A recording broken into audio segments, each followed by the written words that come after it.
Hi,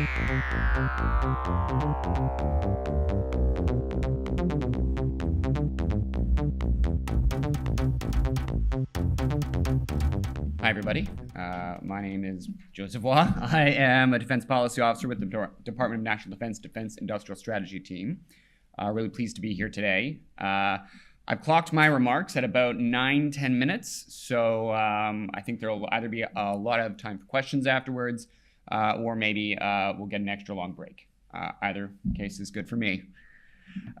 So for those of you that don't know, the Department of National Defense is spearheading work on Canada's first ever Defense Industrial Strategy, or DIS as we call it around in the office and how I'll refer to it kind of henceforth. We're doing this in extremely close collaboration with our partners in government. ISET, of course, National Research Council, NRCan, you name it. This is really a larger whole government effort to treat the defense industrial base as a policy objective in and of itself. My objective here today is to talk a little bit about our work on the DIS team to date, and to kind of connect it up to quantum technology and talk about the DIS's implications for it. It's a bit of an awkward time right now here on February 10th, 2026, because the DIS has not yet been released. So I'm going to be constrained in what I can share about it. That is partly the reason why this speech is a bit shorter than maybe it otherwise might be. My hope today, though, is even though I'm only going to be sharing publicly available information, is that as you read the DIS, when it is released, hopefully very soon, that you'll have a bit of additional context as you do so. So let's start with the big picture. Why does Canada want a DIS?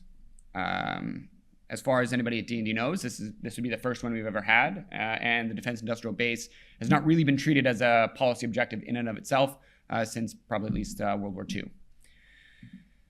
The short answer is that the geostrategic situation is changing, and it has been for several years. We heard this from the Prime Minister as he explained at Davos, that the underlying assumptions that undergirded our approach to international relations for the past decades, they're no longer valid. I'll point to 3 specific examples of this that provide strategic impetus for a DIS to be published and for Canada to really go in this direction.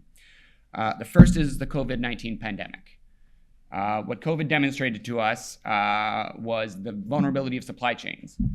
I kind of doubt that a great number of Canadians really knew what a supply chain was until suddenly COVID turned them off. And then it became very evident how just-in-time delivery is an untenable method of economics in the midst of a crisis. How difficult it can be to source critical equipment from abroad in the midst of a crisis.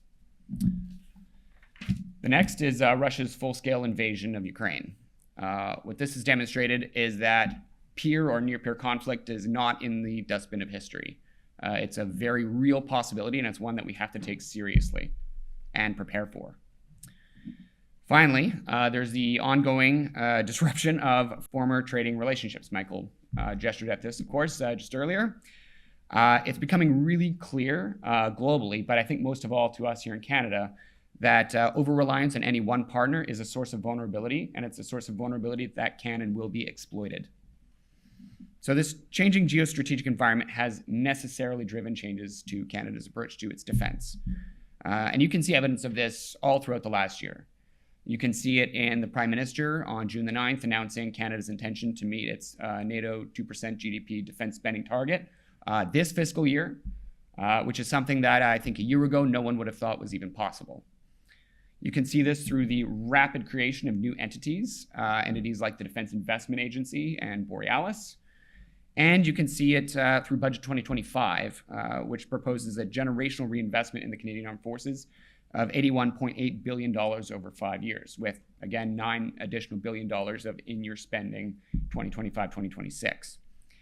This is a significant investment, and it's a significant amount of trust. At D&D, we're really cognizant of the fact that Canadians are making this investment with their tax dollars, and we expect that they will want us to use these tax dollars and this investment to benefit Canadians to the greatest extent possible while we build up our defense industrial base. As such, the DIS is going to be integral to marrying 3 overarching Government of Canada ambitions. First is building out Canada's defence and dual-use industrial base to strengthen the capabilities of the Canadian Armed Forces, or the CAF. The second is leveraging defence investments to enhance the resilience of the Canadian economy. And third, enhancing our support to NATO and diversifying and reinforcing our international partnerships. In a phrase, the DIS is supposed to build up our own defence industrial base here to make sure the Canadian Armed Forces have the capabilities that they need to defend the country and protect our sovereignty. We started work on the DIS in November 2024, and despite the fact it's not yet been released, we're already having an impact on government policy. Budget 2025, which I mentioned just earlier, it earmarked $6.6 billion over the next 5 years for initial investments that are going to be made under the DIS. And there's a number of early initiatives that respond to things that we heard from stakeholders throughout the last year of engagements. We're going to be using these investments to lay the foundation for the release of the full DIS, again, very, very soon. So where does quantum technology fit into this work? And why is it that the Government of Canada, whenever it communicates about defense, usually includes some reference to quantum technology? The reason is that quantum sits at the nexus of impact and opportunity. And this is a result of 3 separate factors. The first is, I think, simple and self-evident to the people here. We expect that quantum technology is going to provide a decisive battlefield advantage. I definitely don't have to convince many of the people, at least in this room, of that. These technologies are going to help us better detect threats, to more securely communicate, to navigate in a GPS-denied environment, and one day, quantum computers will help us solve complex problems that are impossible for classic computers. The second is that quantum technology is fundamentally a dual-use technology. It's going to provide not just a military advantage, but an economic advantage. We're expecting that it will generate large economic returns in the best-case scenario, and this is going to help the government realize its economic goals. An NRC Commission study estimated that Canada's quantum industry could contribute up to $17 billion to our GDP by 2045. Third, and I think most crucially, Canada's quantum ecosystem is an already existing source of strength. We don't have to build it from scratch. Many of the people in this room have already done that. We're standing on the shoulders of giants, so to speak. All we need to do is leverage something that's already there, bolster it, and help it to achieve its full potential. And through the initial investments that are made in Budget 2025, we've started to do this work. Michael talked a little bit about the Canadian Quantum Champions Program, CQCP. That's part of the $334 million package to support Canada's quantum industry that was contained in Budget 2025. But let me highlight 3 other initiatives that were included in Budget 2025 that have implications for quantum technology and defense and dual-use technology in a wider aperture. The first is the Business Development Bank of Canada's new defense platform. This is a $4 billion initiative. This is going to inject capital into the defense and dual-use ecosystem through investments, through loan facilities, and through advisory services.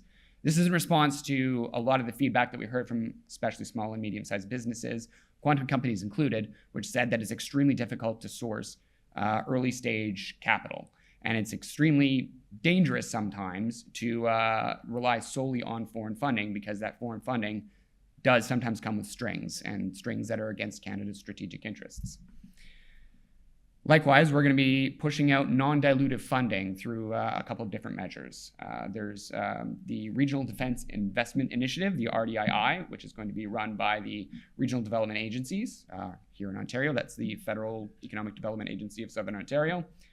I shouldn't say here in Ontario. I mean here in Southern Ontario. FedDev is the relevant RDA, and their intent is to help accelerate dual-use technology development here and integrate it into domestic and international defense supply chains. We've also got the IRAP Defense Industry Assist Program, which is just rolling out. I saw the announcement last month. Again, this is millions of dollars that's going to be used to accelerate the development of dual-use technologies. And finally, the Bureau of Research, Engineering, and Advanced Leadership in Innovation and Science, or as it's more simply known, Borealis. Borealis is going to accelerate the delivery of cutting-edge capabilities informed by CAF priorities with an emphasis placed on emerging and dual-use technologies.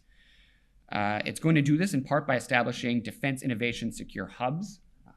These are secure, mission-oriented innovation spaces that bring together government, industry, and academia to rapidly design, test, and deliver advanced defense and security capabilities.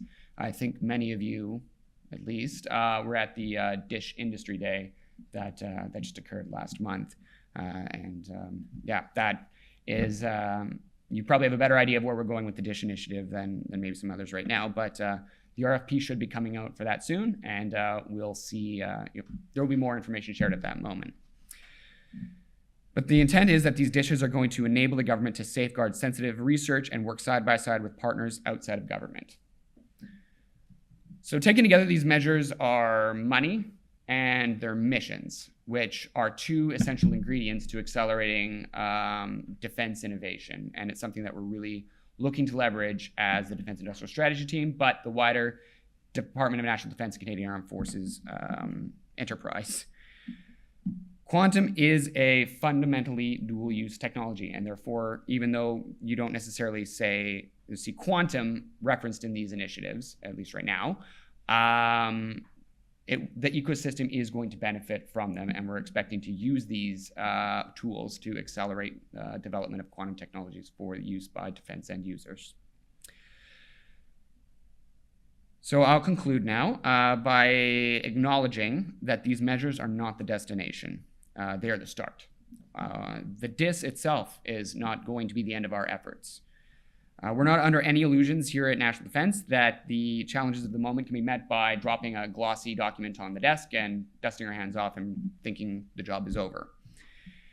Instead, the DIS is going to be a policy architecture document designed to signal a massive culture change, to set priorities and to establish how we intend to collaborate with industry, with provinces and territories, Indigenous groups, academia, as well as allies and partners around the world to advance our defense industrial base.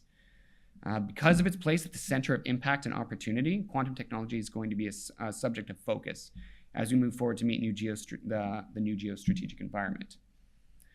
And with that, I will end my remarks and invite questions and/or break.